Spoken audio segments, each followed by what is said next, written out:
বিদর্ভ রাজ্যে একজন সত্যনিষ্ঠ রাজা ছিলেন। তার স্ত্রীও ছিলেন নানা গুণসম্পন্না। ঘটনাচক্রে একদিন এক চামারের বউয়ের সঙ্গে তার পরিচয় হয়। লুকিয়ে লুকিয়ে তারা অনেক জিনিসপত্র দেওয়া নেওয়া করতে লাগলো।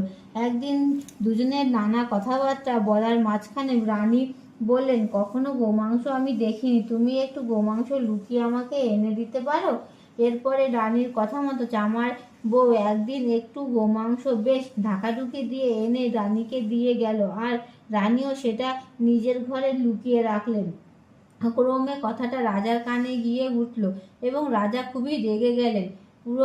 পরক্ষণে তিনি অন্তঃপুরে গিয়ে রানীকে বললেন, তোমার ঘরে কি লুকিয়ে রেখেছো? শিগগির আমাকে দেখাও, তা না হলে তোমার গর্দান যাবে।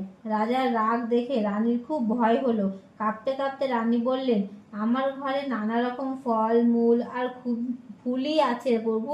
রাজাকে এই কথা বলার পর রানী মনে মনে মা দুর্গাকে খুব ডাকতে লাগলেন।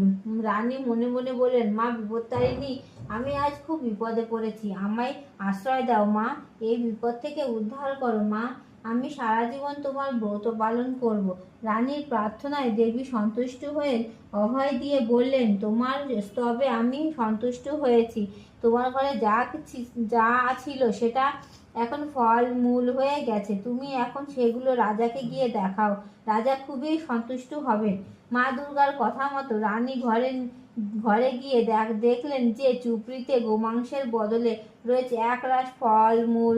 রানী তখন সব এনে রাজাকে দেখালেন, আর রাজও খুব সন্তুষ্ট হলেন। ক্রমে রানী এই ব্রত করতে লাগলেন ও অনেক সুখভোগ করে দেহত্যাগের পর স্বর্গে চলে গেলেন। ব্রতের ফল, এই ব্রত পালন করলে সংসারে কোনো বিপদ আপদ থাকে না। মা বিপত্তারিণী সকল বিপদ থেকে তাকে রক্ষা করে। জয়।